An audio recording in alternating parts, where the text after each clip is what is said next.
with no Rashford as well, you're kind of stretched in terms of numbers. You kind of needed like a Bruno Fernandes type player. We don't mention that name, man. Well, I just thought it would have been done by now. Listen, we're closer to signing Frank Bruno than Bruno Fernandes, man. Because I just heard on Monday and Tuesday it was signed and delivered, and then he was playing on Friday. I don't know. He was playing on Friday for Sporting. Apparently he's going to play on Tuesday as well. Well, there you go.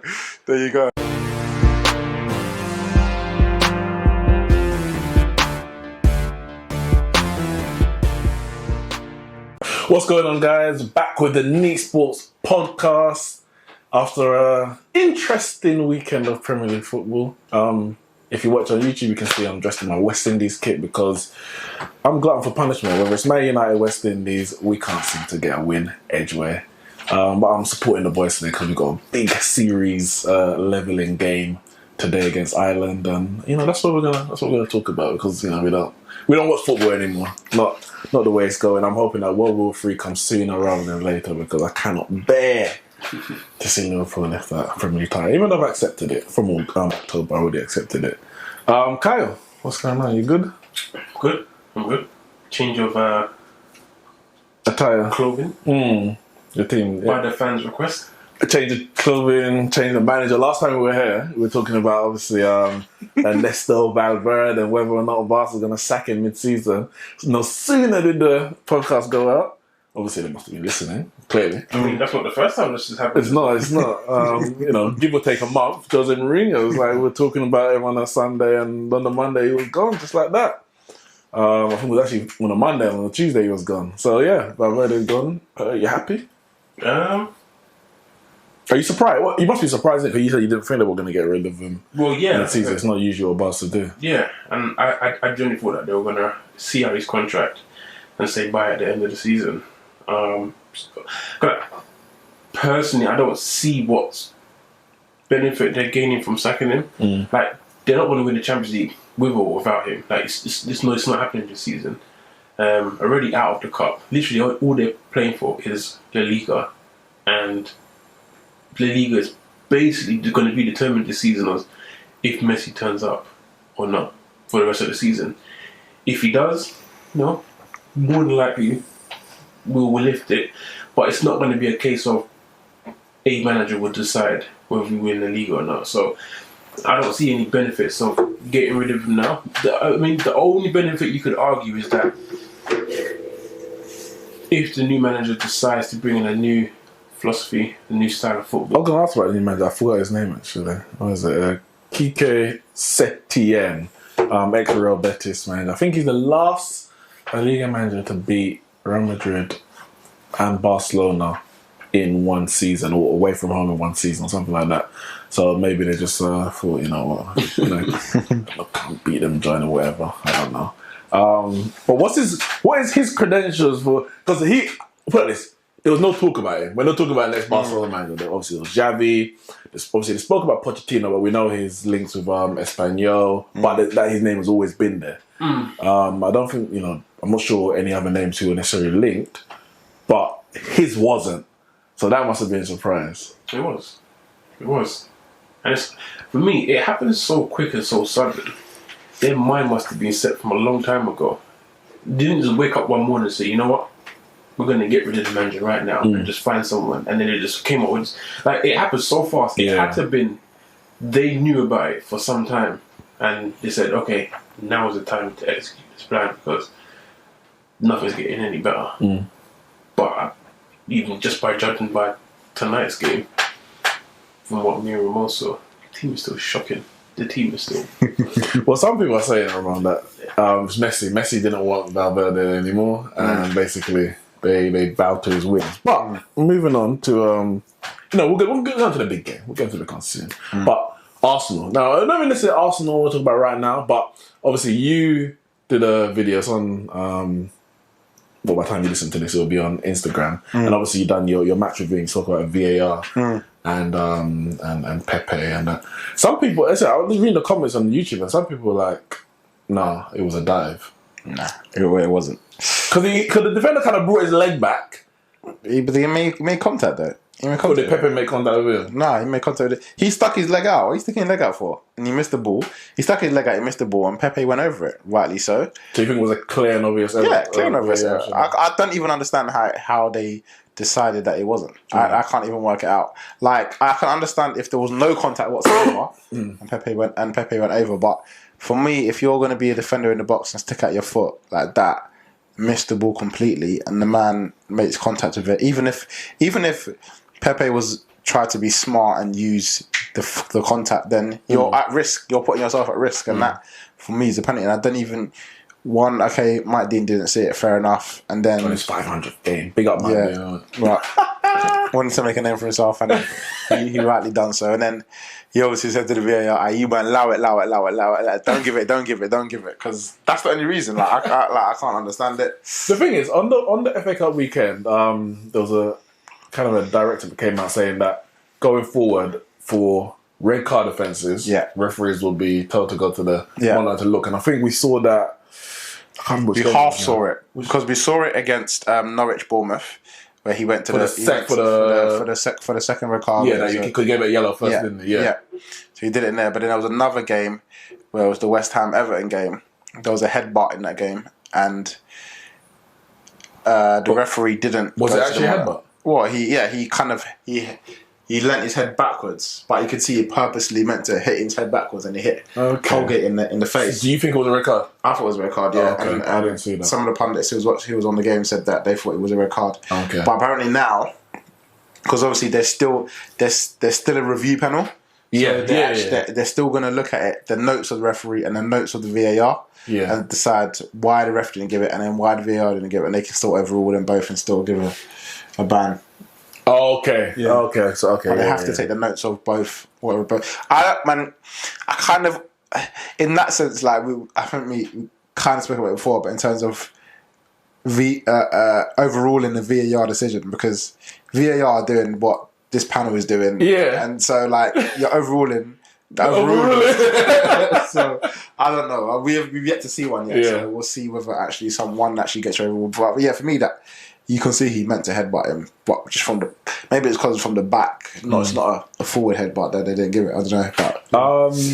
But I think there was a penalty that was actually reviewed.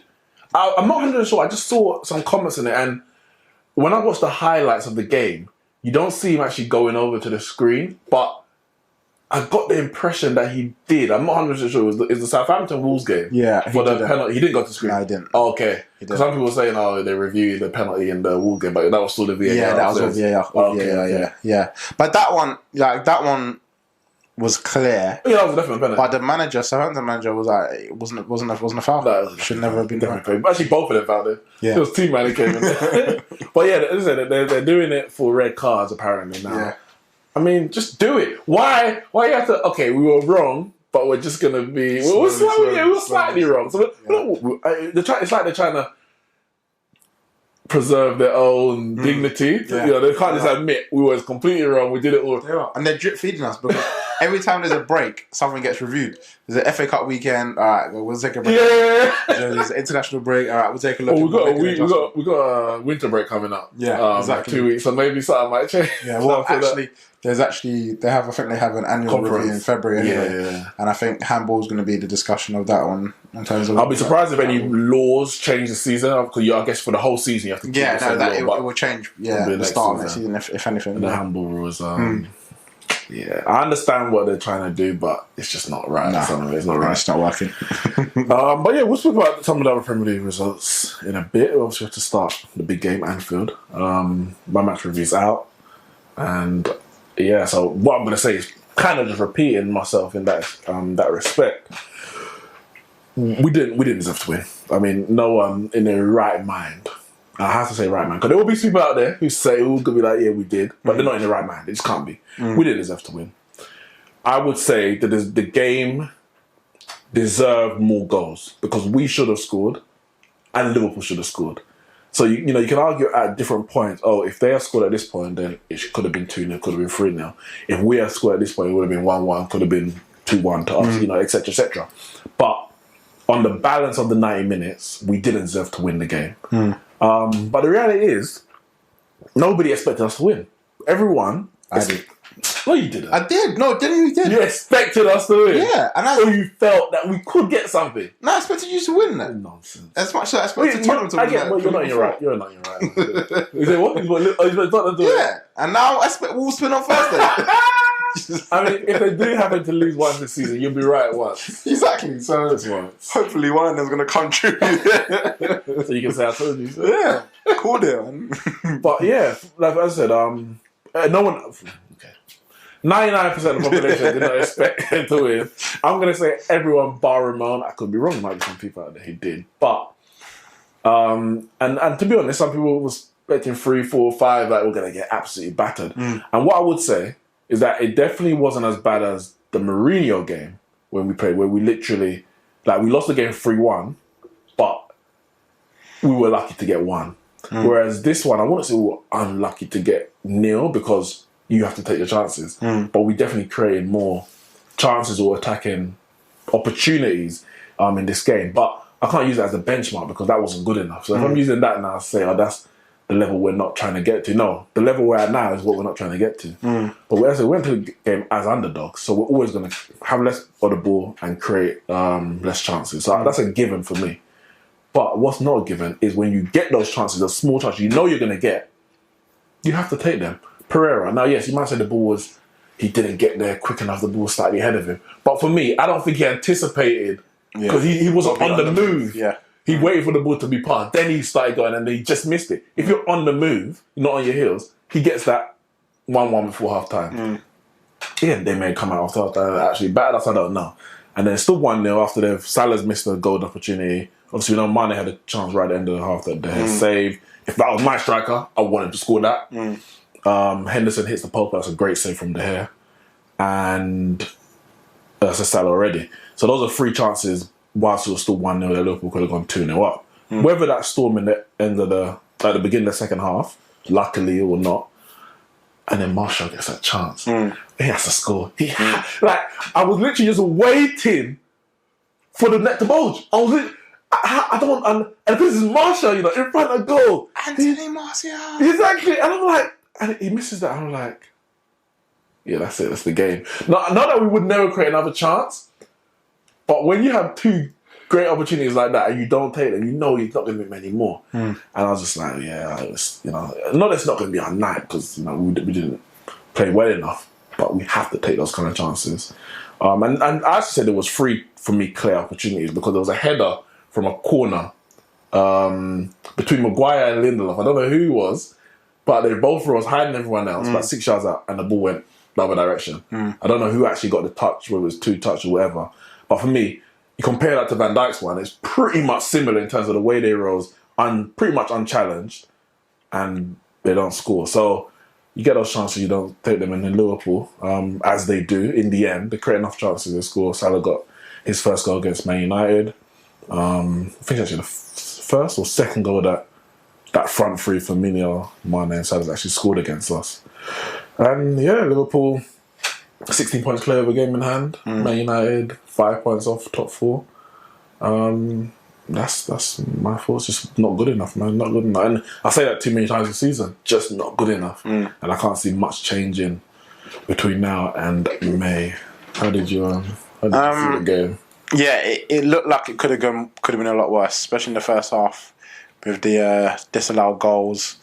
Rightly so, but they could have not been given. Do you know what I mean? Well, it wasn't given at the time by the ref, so it could have gone. Could have just started to roll 2-0. Could have been 3-0 by half time, and then it's like you could have been going that way, like that thing. But as you said, I think you held it in terms of.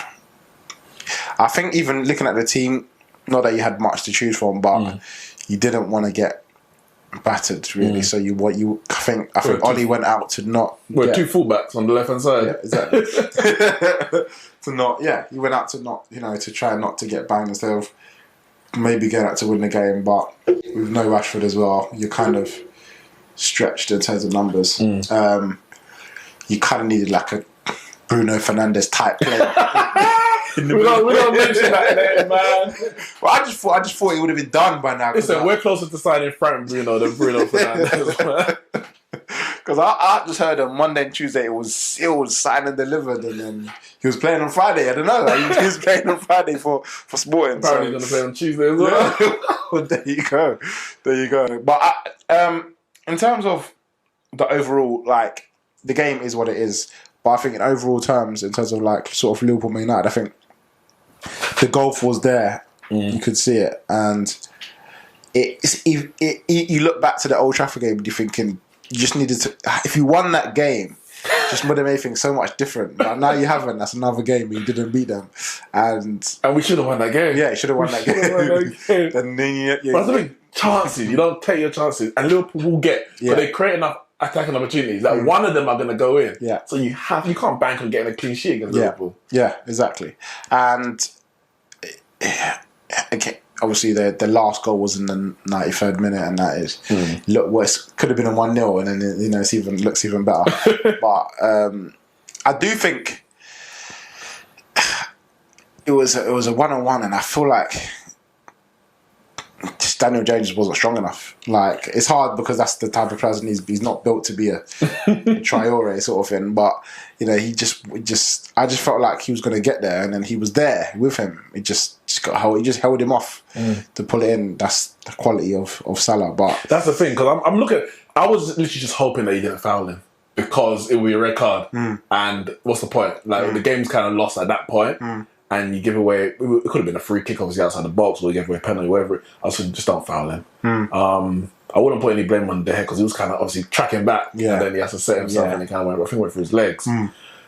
When Daniel James got there, I thought, all right, he's going to see it out, and he did it. Or at least hold him off. Yeah, but he did it. But I didn't see that. I haven't seen all the angles, but so I'm going to have to credit Salah to say he must have held him off, because he got there.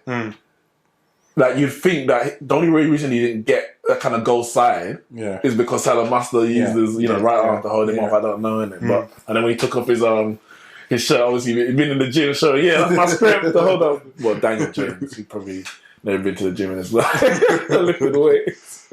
Yeah. Kyle, I want to ask, well, obviously thoughts on the game, but also the VAR. Well, the VAR, because I was speaking to Roman after. Well, without the broadcast I was watching, everyone, the commentator, the pundits in the studio, and myself, I was like, obviously they take my opinion seriously. I was like, clear foul. As a matter of fact, I was furious. At the time, I was so furious. Actually, I think I sent a message in the group chat, and that the referee didn't give the foul, because it was a clear foul to me. And I said afterwards, you know what? We might be slightly lucky that they actually scored, because what would have happened? Because once they score, you have to review it. If, for example, Lindelof clearance hits Mane and goes out for a corner, and then they score from the corner, you can't review it because it's a different phrase of play. And you don't review corners. So the foul that should have been given, that would have stopped the goal that eventually came. So luckily, in a sense, they actually scored a goal and the thing was overturned. But the head obviously was furious. He got the booking. For what I'm looking, I was like, that's a disgraceful decision, because for me, that was a clear foul. Obviously, VAR worked. But remember, so Gary Neville was apparently saying that, no, it wasn't a foul. Yeah. How did you see it? Clear and obvious foul. I'm taking your side. And when you post it in the chat, was it Nathaniel? Nathaniel responded. Well, I don't know if he responded to that directly, but he said something about 2 VAR decisions. Yeah. I posted 2 things at the time, and afterwards, like 2 decisions. Getting all the decisions, and then you want to say Liverpool, but yeah. No, but I thought it was a clearer. But you said they're lucky that they scored, because then it will get reviewed the foul. But how far do they go back? Well, the ball goes out. Yeah, so when the ball goes out, play stops. If there's a goal, so for that instance, right, when the ball goes out, because nothing's happened, like if it wasn't going to be a penalty kick, it would get reviewed. Because nothing's happened, it's not a red card offence, it's not a penalty kick, and it's not a goal. They're not going to review that, so play just continues. So, but from that moment, they can't go back then, because the play's already stopped. So if Liverpool score from the resulting corner or throw on, or let's say for example, If Firmino was fouled in the penalty area after that, they would review it. They would review it and say, "Oh, we can't give the penalty because there was a foul in the build-up." But if Firmino was fouled for a free kick, they wouldn't review it because a free kick is not a cause for VAR to review. So if it was a penalty, they would have reviewed it. If it was a red card offence, they would have reviewed it in the build-up to that. Actually, no, depending on what the red card offence was. And if it was a goal. Anything other than that, the non-foul, the play on. So is it only fouls in penalty areas? Yeah. That's it? Yeah. Or red card offences. Not for free kicks. What do you mean? What do you mean, sorry? No, you're talking about reviews. They would review anything in the build-up to a goal. Because, for example, when Rashford scored in the first game... Yeah, but you're talking about a foul. No, but because they say you can't score with your arm, intentional or not intentional. Or in the build-up, or in the build-up. You can't be aided with your arm. You can't have an assist with your arm. Bounces off your arm. Someone taps it in, right? I'm pretty sure Man City had a game where I'm pretty sure it was against Liverpool, and it touched Trent's arm. And the ball came out, and they went and scored for him. But it never got. Never got reviewed. And I argue that time. I'm like, how? My question to them was, how far do you go back, or how long do you wait or not wait? Because the ball didn't go out of play. It didn't go out of play. Yeah. And then also there was a game Wolves against Liverpool where Van Dijk handballed it in the build-up. And when I say build-up, it was one pass before the assist. So it was handball, Van Dijk take a touch, long ball, assist goal. Now, apparently what they're saying is it's the assist. So if the goal is assisted by a hand, then it would be disallowed. So if it had hit Lallana's hand before it went to Mane, it would be disallowed. But because Van Dijk was too far back in the build-up, it doesn't count. I'm like, it's like, I don't know. The question is, how far do you go back? But then you could use the same argument for a foul. Yeah, you're right. It was too far back in the build-up. You're right. You can. So it's a bit of a grey area. One rule. But even that assist, there's no written rule for it. So the rule isn't that one person before. It's just what they've said. The interpretation. So it's like it's all down to because the law is about in the build-up to a goal, and the question is, well, where does the build-up start and stop? Yeah. So it's down to whoever's decision at that moment in time to give what they want. But no, I thought it was a clear and obvious foul. I didn't watch the whole game from start to finish. It was more bits and pieces because I had some stuff to do, but I was reading and listening to what some other people were saying. And something Roy Keane said. And Roy Keane said that Anthony Martial is not good enough for Manchester United. You agree? No, I don't agree. No, I don't agree. And I'll tell you why I don't agree. Because for me, I'm looking at it and I'm listening to Roy Keane, and I hear him just saying, okay, he might not have been good enough on the day. Man United haven't been good this season, haven't been good for the last couple of seasons. And him being a player, I wouldn't say a legend, but you could say maybe an icon, a step below a legend. I wouldn't say Roy Keane's a legend of a Man United legend, but he's an icon. I think he's a legend. Because he's captain. In terms of footballing ability, maybe not, even though he was a brilliant player. But because he captained us for so much success, he's a Man United legend. But anyway, go on. Fair enough.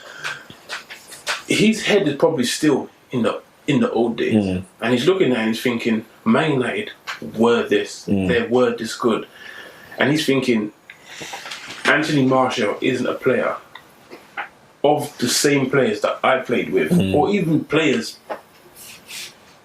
So you might say he wasn't as good as say Cole, York, Sheringham, Solskjaer, or Ronaldo, Tevez, Rooney, or Keegan, or none of those, or any of those guys. And it's like, well, because you're not that good, you're not good enough to play for Manchester United. I would argue that and say, well, I would agree with him if Anthony Martial was playing for Man United 6 years ago. Then you could say, oh, he's not good enough to play for Manchester United, because after Fergie left, you give it a season or two, and you'd be like, okay, Moyes has failed. Van Gaal hasn't come off the greatest of starts. Then you could look at some of the players. You can say, okay, you're not good enough to be at Man United. We've got a certain expectation, and the club needs to be doing X, Y, Z. And you players clearly aren't good enough to get the job done. That's fair enough. But when it's going on 5, 6, 7, 8 years, like Arsenal, we're on like 10 years now. You can't say, oh, you're not good enough to play for Arsenal, because the Arsenal we know are the unbeatables. That was how many 15 years ago. Yeah, how many moons ago? Yeah. So you can't say, oh, you're not good enough to play for Arsenal. Arsenal are this now. Man United are this now. The team is this bad. You look at Anthony Martial. He's one of their best free players, outfield players. I'm not including David Hay. He's outfield players. He's in the category of top 3, and you're comparing him with him, Pogba, and probably Rashford, their 3 best players. So if he's not good enough to play for Manchester United, then every single one, that whole 25-man squad, is not good enough to play for Manchester United. No, I agree. I 100% agree with what you're saying.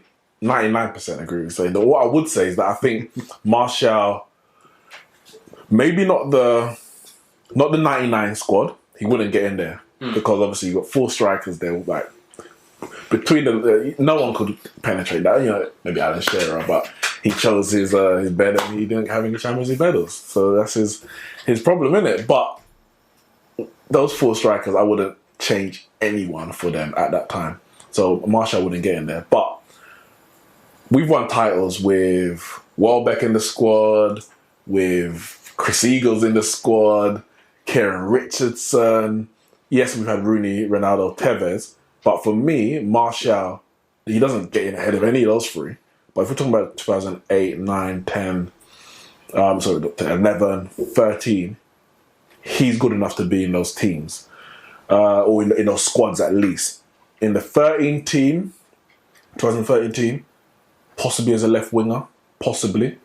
I'm trying to remember who the actual left wing was at the time. Can't actually remember, but he possibly could get in. Might be playing.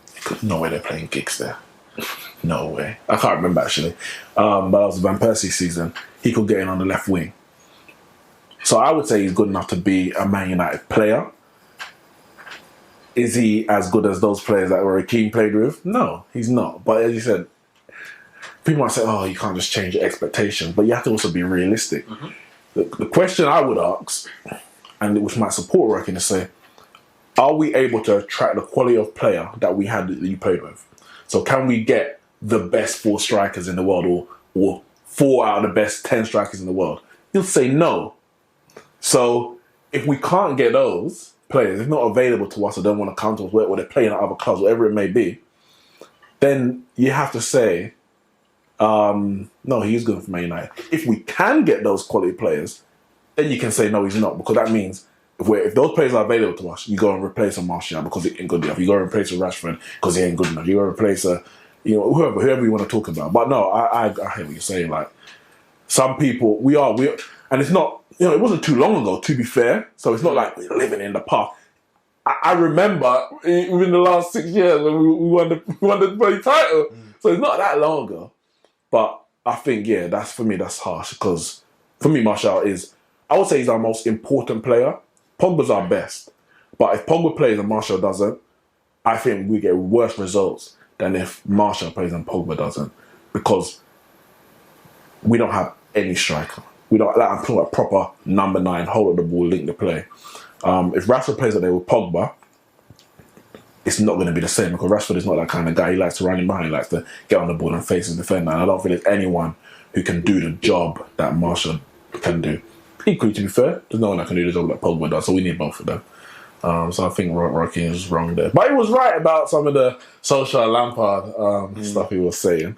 Were you going to say something? No. I want to stay on top of Roy Keane.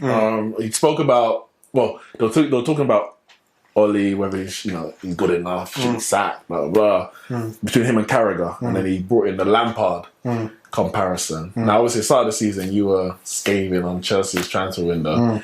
They don't have a transfer ban anymore. They've lost to Newcastle. At what point does Lampard start to come under pressure? Like, I don't mean necessarily from the board, because I mean, Abramovich does what he does. No, like he just do it, and when he does it, he doesn't really care. But in terms of outside pressure, because clearly, as Roy Keane's saying, is it because he's English that he can just lose 5 games in a season? Or he's lost. He said he lost 5. He said he's lost 5 in a season, but it's more than that. Yeah, it must be, because he's lost 5 out of his last 10 in the league. I know that I'm sure they weren't unbeaten before that, because they the first game of the season. At what point does he come under pressure? Because 1-0 to Newcastle, that is not a good result. Yeah, and I think this is what I said this last week. This is what I expect from Chelsea. I expected at the start of the season. I expected them to not be as nowhere near as good. They're just teams around them, teams below them are even worse than them.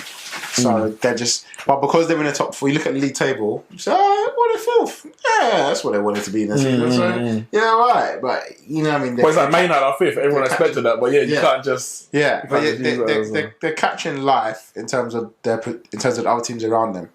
You know, if we go into next season and, you know, there's obviously always going to be teams that are going to mess up and not be as strong.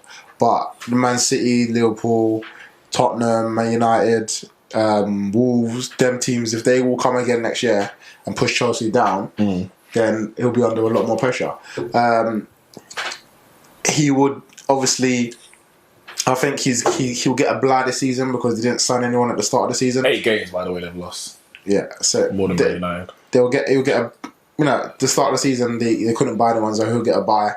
They can buy people now, though. They generally can, but I think summer's going to be the big one. Once he gets a full summer transfer window, after then, so start of next season, is when people will start to say, okay, is he now you've got some of the signings that you want, is he going to be good enough to carry on in the foreseeable future? But in that argument that Joaquin was saying, no, he was saying he would have given time to these managers, and you know, he said Moyes would have given Moyes more time. They didn't speak about LVG, but he said he would give Mourinho more time. Yeah, and he would give Solskjaer. Despite he laid out Jose Mourinho, but he still said he would have given more time, and Oli and Lampard. So, yeah, but you know, with Chelsea, there's no such thing as more time. There isn't. Like you don't think they're going in another direction by getting someone like Lampard. You don't think they're going in another direction because he hasn't got the experience. Grant, he hasn't got the CV. Like, even when they got someone like AVB and who was like, okay, bring through the youth, that was on the back of, I think, did he win the UEFA Cup with Porto? The league with Porto and the cup. I'm sure they won the treble. He was like, you know, Mourinho kind of protege, so to speak.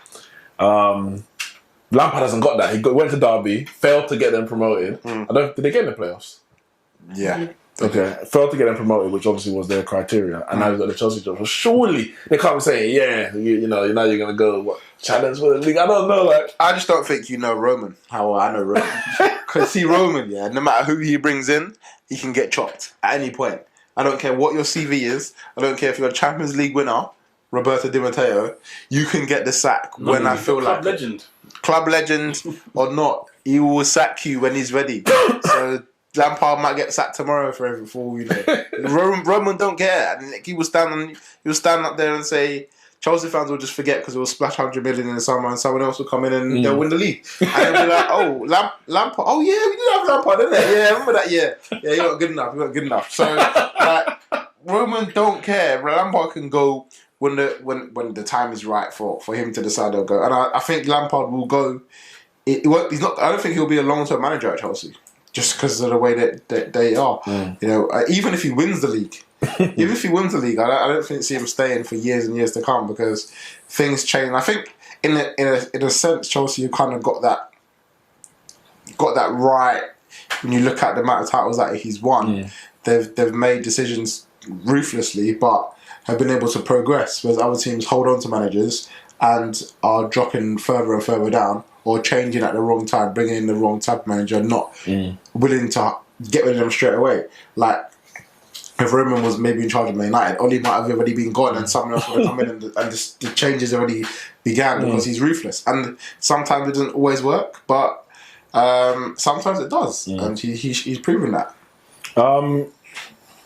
Rocky also said that he would give Solskjaer another year. So, it's funny, they were debating, like, I think, what's his name? Carragher's like, he's been there for 18 months. And Rocky's like, I don't know how long he's been in, but definitely been 18 months. And I've gone back. It's been 13 months. Yeah, he came in mid-December 2018. By the end of the season, it'll be 18 months.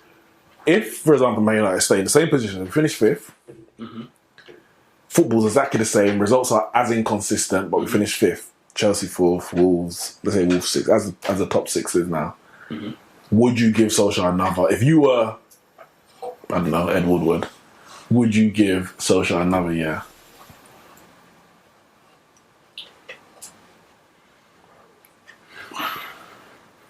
Or if not, what would it take for you to give him another year at the end of the season? What did he have to do? Does he have to do between now and the end of the season? I would get rid of him. However, if like my top 2 targets aren't available, I'd keep him. Okay. There's no point just getting rid of him for the sake of getting rid of him because the results aren't good enough. Yeah, the results aren't good enough. The style of play's not good enough. The football's not good enough. But if you've made contact to the managers that you want and you can't get them, don't just make a decision. Say, okay, we're going to get another manager because this isn't working out just for the sake of it. I mean, he's got you 5th. We hope that he can get you one step further. Give him a bit more money, give him a bit more back, and sign some more players. And go at it again. But if you can get the person that you want, get rid of him.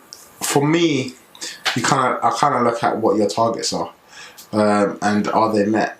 And if Man United's targets at the start of the season were to be finishing the top 4, and he's finished outside, bearing in mind last year he came in the middle of the season, and I think any targets there were null and void really. It's a chance to see what you can work with at the start of the season. But at the start of the season you have to give your manager a realistic target and decide whether in your head is if they don't meet the target, should I keep them on?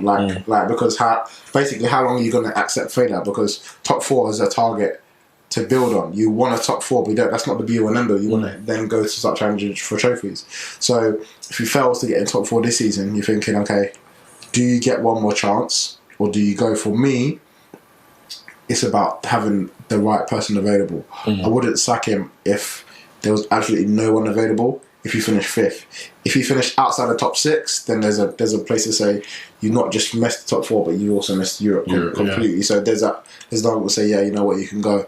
But if there was a manager like Poch, for example, you said, Poch, do you want the job? And he says yes, then I would, yeah. I'll say, you know what, I'll give Poch an opportunity. It's harsh because he's not being long, but as I said, football's a ruthless game, and Ollie hasn't got the pedigree so far that you seem to say, I can see these things improving. So, yeah. Yeah, I agree with both of you to an extent. I think, but if we finish where we are and playing the same football as inconsistent, let's say we get to, so we've got semi-final Carabao Cup, let's say we get to semi-finals of FA Cup, semi-finals of Europa, we miss out on all the trophies, but we, and finish 5th. So everything is just a level below where we maybe what the aim was.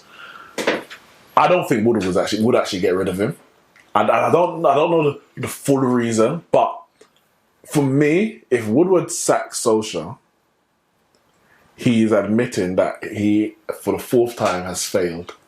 He's brought in Moyes, he's brought in LVG, he's brought in Mourinho, and he's brought in Solskjaer. He's sacked all 4. So he's admitted that he has failed. He's brought in 4 people and all of them have been the wrong one.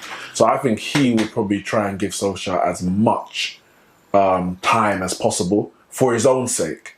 Now, obviously, as you said, if he finished outside the top 6 or is really 10th, that kind of stuff, then he may just have to get rid of him regardless of what criticism he gets for it. Because that's just completely not good enough. But yeah, I would actually be surprised if he does get sacked, even if we finish where we are. But personally, if I was Woodward, I would give him to the end of the season. And if those managers are available, and I think those managers are available, like, you put the right package on the table for Pochettino, Ten Hag, Nagelsmann, I don't know. There's managers out there who, they're doing well at Ajax, but Ajax have done what they're going to do. They're not going to do any better. They're not going to win Champions League. If they win Europa League, they've done very, very well. The Dutch League is what it is. I think there are better managers out there and available, whether they're in a job or not, who will get Man United playing better football and hopefully as a result getting better results. I mean, there's Premier League managers who are having their team playing better football. For me, the likes of Nuno at Wolves, Chris Wilder with Sheffield, their team are playing better football with worse players. That there must be managers out there. So if I was Woodward, if we don't get top 4, I would get rid of Solskjaer. And it's not even... I mean, I wouldn't have hired Solskjaer at the time when I did in the first place, but I just don't see an improvement in terms of the way we're playing. That would have been 18 months. For me, even with the quality of players available, I think you can still see what's the pattern, how we trying to play. And I don't see it. I can see we're doing counter-attacking football against the big sides, but when we play the smaller sides, man for man, we're better than them. Yet we struggle time and time again to break them down. Yes, we need better players, but for the quality of players that we do have, we should be doing better. And some of the decision in terms of who we play has to be questioned, because like how Andres Pereira keeps playing, all he does is run. So you're playing for the legs, cool. But when he gets the ball, he doesn't know what to do. Now, Mata would have struggled in this game because of the high intensity that Liverpool play. But I would be tempted, I said actually before the game, to be fair, I would be tempted to put Mata in number 10. He's on form at the moment. Put Mata in number 10. And you say, you other 10, you have to work. Mata is the luxury player here. When we get the ball, we get it to him, we know he's going to find James, we know he's going to find Martial. Because it's all good running around and winning the ball back like Pereira does. But if you can't do anything with it, what's the point? You just waste all that energy to get the ball back to Liverpool. So Solskjaer can be questioned for even some of the decisions that he makes in terms of who he plays.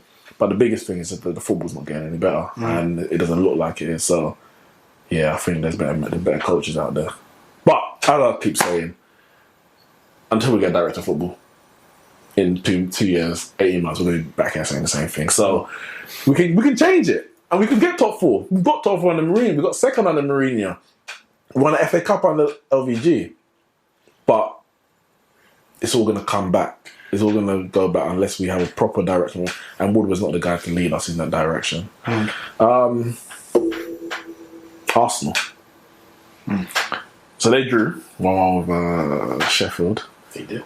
And then what's that? What is there? I know you said you kind of a free hit for Arteta. I think you said that last week. What should be their realistic aim between now and the end of the season? Can they get into Europe, win the Europa League? Are they still in the FA Cup? Realistic aim. Oh, you look like outplayed by Leeds, isn't it? Cruised it. Realistic aim.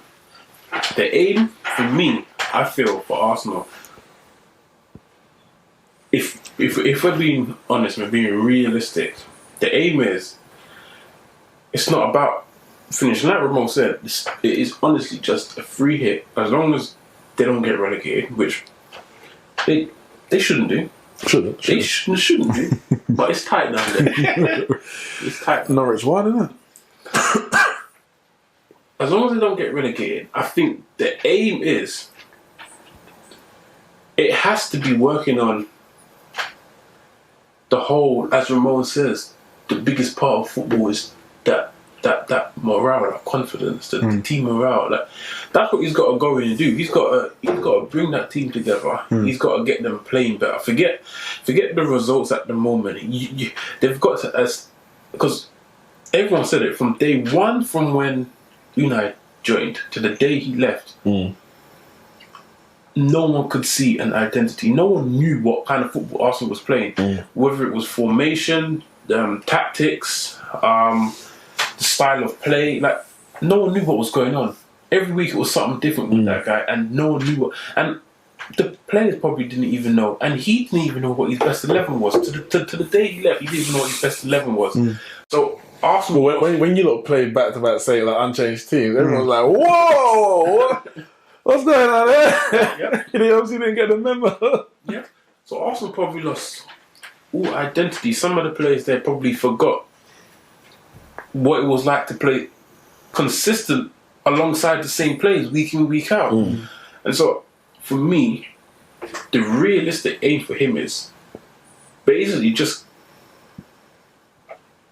drill them in the way you want them to play, get them into a certain level of consistency, and then when summer comes around, we'll provide you with more money to buy better players and the type of players that we need to fit your system, and then they go from there. Like, putting the expectation on, you've got to finish in the top 6, you got to get into your...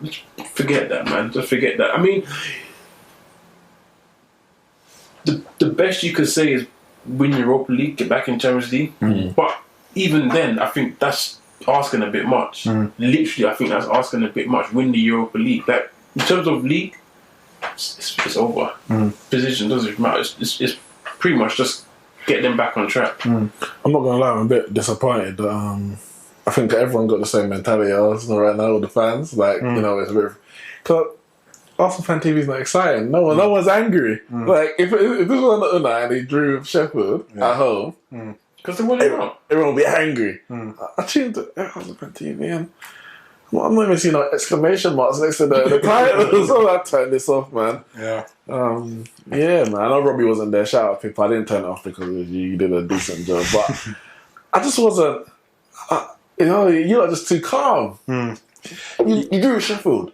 Yeah. Newly promoted Sheffield. Should be winning that. You were like in 7th. In the position Arsenal should be. You should be winning that. It's again, doesn't matter. Doesn't matter what happens against Chelsea on Tuesday. Well, it doesn't matter. Doesn't happen to Chelsea. That's a bit... Because you say that, Ramon. Okay. Because I said going into this game at Liverpool, it's a free hit. One, Liverpool are so good. Two, all the rivals drop points. Barring Wolves, the rival. But it's still Man United Liverpool. It's still a game you want to win. It's still a game you don't want to lose 100%. because of the rivalry. That game against Chelsea, it's still a big game. It's a big game, and I want to win every single game we play. Every single game we're going to play. However, if you don't win, I'm not going to cry about it. As long as we don't get battered, then it's like, where do we go? Like, what's happening to the team? Because we've been playing well under Arteta. Like, we've actually been playing better football than we had. Do you have a fitness issue in terms of, it seems like the first halves you're playing very well, and the second half it seems to kind of tail off, and then the other team ends up getting chances or scoring, taking points, as Chelsea did and Sheffield did in this game. Well, there's a lot of talk that when after Emery left that the players weren't fit enough, and I think Arteta had mentioned it in parts in his press conferences that the players need to up their fitness levels. So there's a did they slack off in the last sort of few weeks or months under Emery? Probably they weren't putting in enough effort, and I think that's what Arteta's got to get out of them, like week in, week out in training, to get their levels up to the stage that they are performing consistently throughout the course of the 90 minutes. And it's also understanding what does Arteta want. I thought it was quite interesting that he's been basically 4-2-3-1 throughout his time so far. Even though it's been a few games, even the games against Leeds, we didn't have a right back, but he played Socrates at right back instead of going 2-5 at the back, where the easiest option would have been to put someone at wing back. But he went Socrates at right back because he wanted to play 4-2-3-1, even though the whole team was changed. And Aubameyang and Lacazette still playing as Aubameyang's going wide. He has a mindset to play this way. I think he played under that way under Wenger as well. Maybe that's a part of what he's known,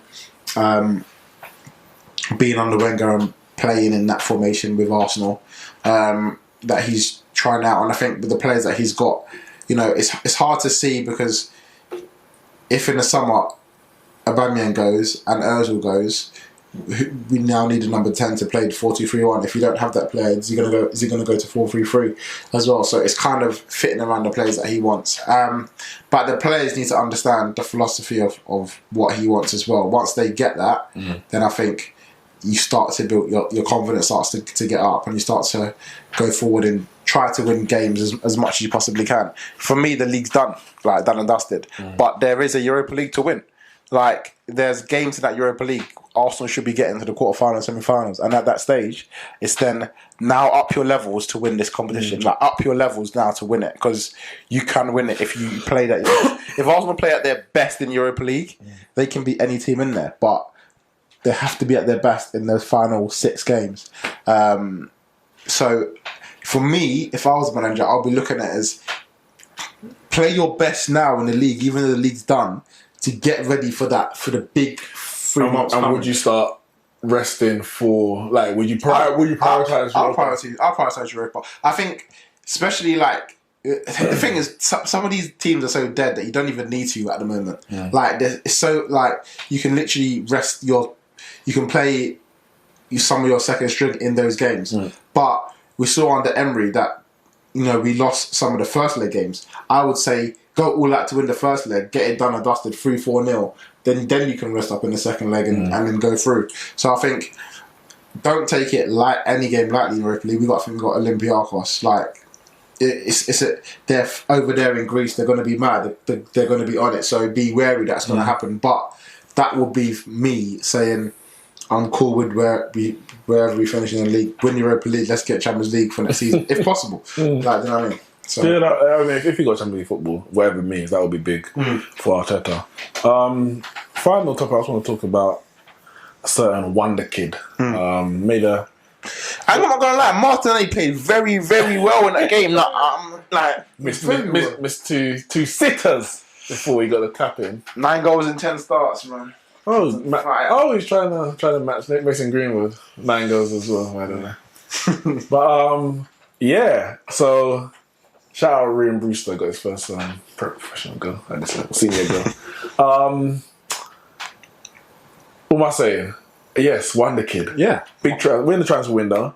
He has made the standout transfer of the window. I mean, there hasn't been many to compete with. A few days ago, you never know what could happen. Up on my Cano, whatever, to Arsenal maybe. You know what I mean? Bruno Fernandes, man. Don't forget all of that. Bruno Fernandes. It's going to be signed by dusted. 55 million. The only Bruno I know is Borat Bruno, that guy. What's his name? The one he played that? I don't even know what his name is. But, yeah. 31 goals this season, 7 assists in 23 appearances across 2 leagues, Champions League and Cup. Have Dortmund got a steal in this 20 million they paid for Erling Haaland? 20 million, scores a hat-trick on his debut. Granted, he's got a 50 million release clause put in, which I think activates after a year or 2. I think it's 2 years it activates. Is that a great deal for Borussia Dortmund? Or have they had their trousers pulled down? Because no matter what he does for them, in 2 years he could be gone and there's nothing they can do about it. Well, Kyle first. Go on. You talk too much. Rest yourself. You could do him at Barcelona maybe, innit? You only got one man scoring goals. Everyone needs to stop piling players Barcelona's way. Who's good you go today? Let's see. Sandy. I think it was the greatest player to ever play the sport. Ronaldo doesn't play for Barca. No, not Ronaldo. The greatest. No, it wasn't. It was Messi. Yeah, Messi still. The greatest of all time to go. So you might see you could have done with some goals. Listen. Goals. Again, he's not the type of player that will fit in Barcelona's system. A goal scorer. Yeah, he's a goal scorer. But he's not a Barcelona type of player. How good is he? How good can he be? How good can he be? Do you believe the hype? I do. And I truly mean what I said when I watched that hat-trick right there. I said to you, the guy reminds me of R9. Honestly, I don't know. You can't say that. Listen, don't let Have Hope see this, man. Don't let Have Hope see this. No, I'm telling you. If you're on the dugout tomorrow, I dare you say. Oh my goodness, he's gonna blow his top. I would. Why? You know, what's the issue? Listen, because he's not. Why? Well, first and foremost, he ain't got the technique of R9. That's the first thing that I would say. You saw him. Listen, them goals were laboured, man. I rate him, don't get me wrong. But those goals were laboured, man. The first one was First one was good finish. Second one, tapping on the line. A more selfish midfielder will try and shoot himself in Hazard, Fulham Hazard. And the third one, good finish, good goal. But as you said, defending was nowhere to be seen. And I'm not gonna lie, it looked a bit That's a bit robotic. Like, obviously trying to keep it on his left foot because that's what he wants to shoot with. But the guy come on in the 56 minutes and had a hat trick by the 79th minute. Smoking. Say nothing. No, I think he's going to be a great striker. So do I. I think he's going to be good. But I also do believe that, like you said, in 2 years, he's going to be gone. I genuinely do.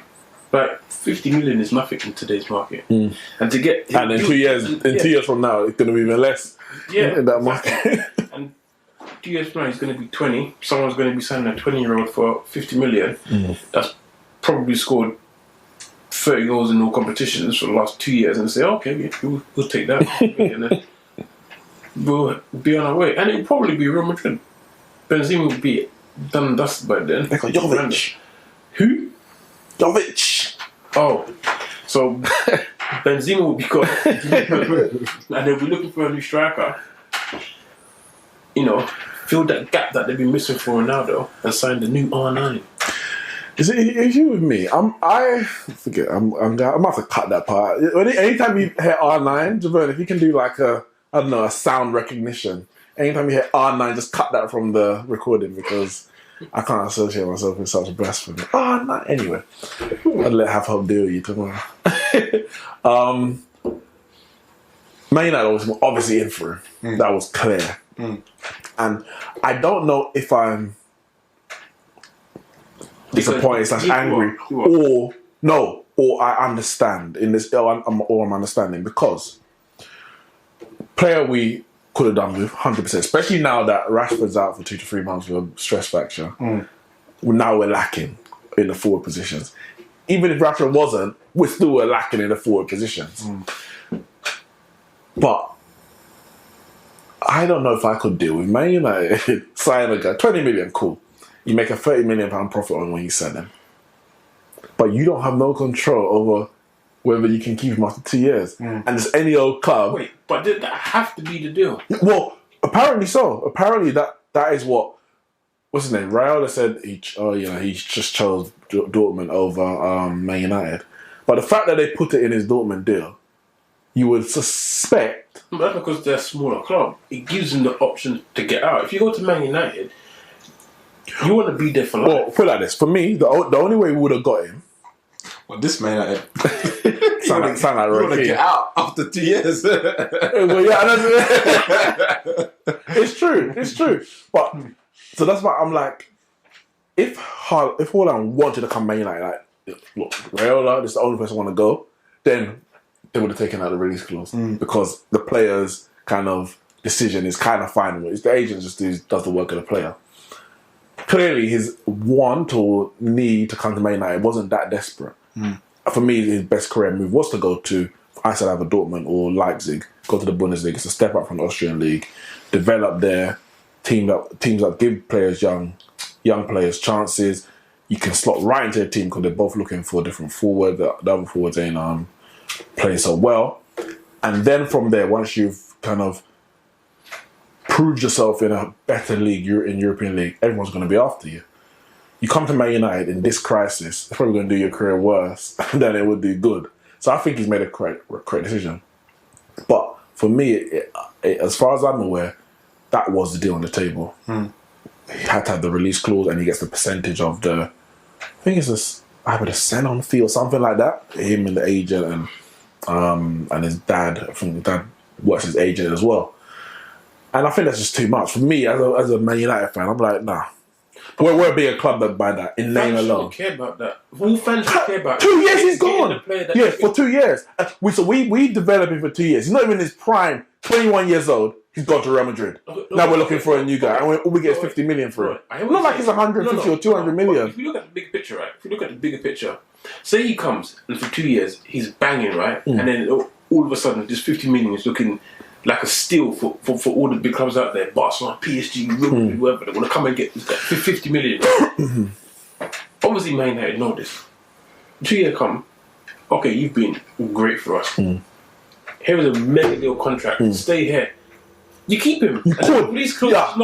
You could keep him, but it's not your control. That's the difference. No, it's not. You sign him on a 4 or 5 year contract, but you're not in control whether he actually stays for 4 or 5 years. He's 2 years, all nice and cozy, and he's been playing well. and he's a great player, you give him that contract, he's like, my kid is wanting to leave just yet. He could. But he might not. He might just say, no, I've always wanted to play for Real Madrid. I've always wanted to play for Bayern Munich. I'm going.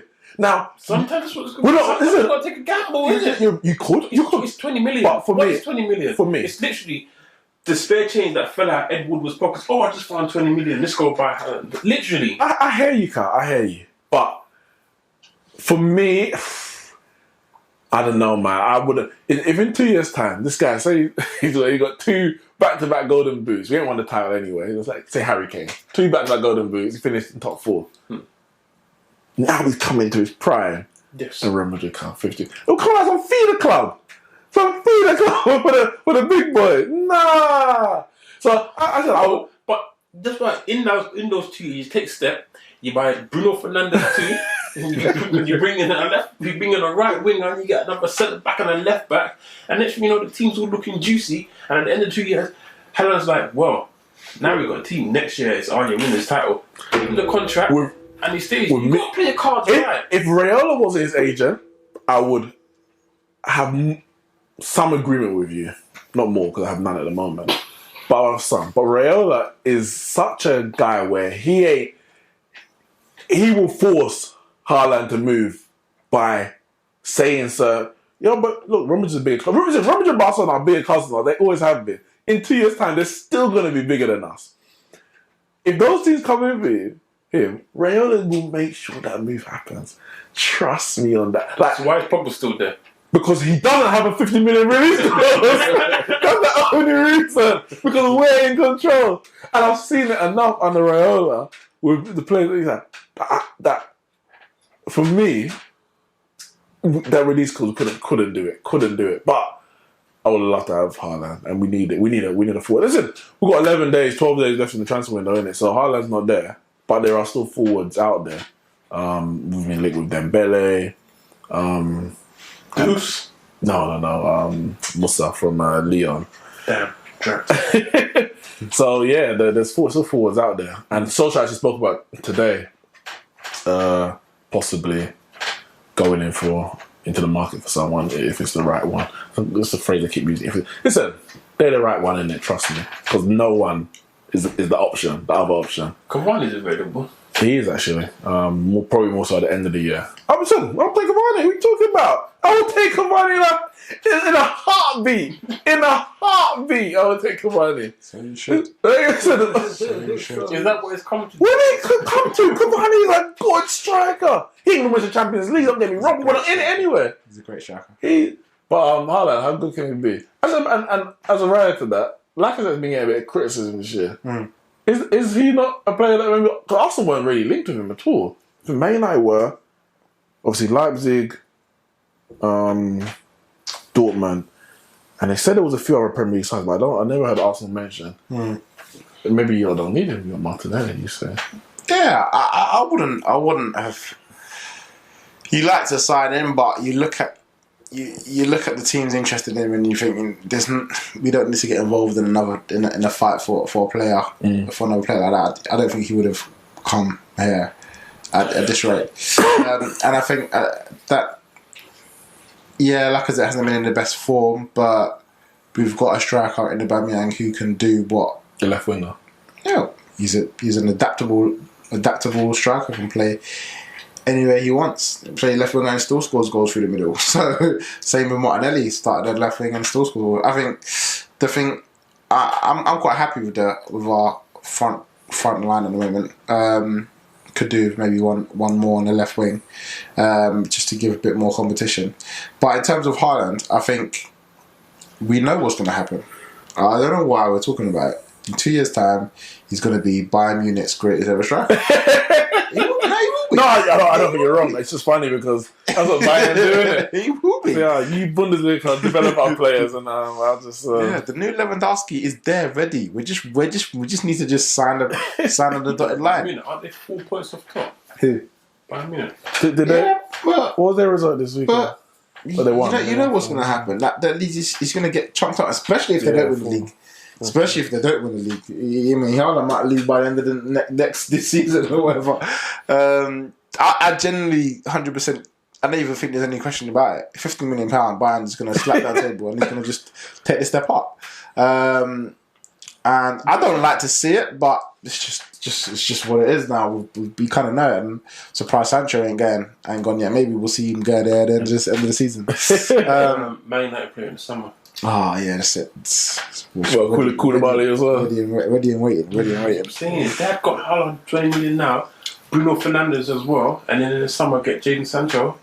Listen, They're going places. Listen, I got questions about even what money we got available because the money we're spending is ridiculous. Solskjaer goes, and this is the last thing I'll say. Solskjaer goes, we spend most of our transfer budget on Maguire and Wan-Bissaka in the summer.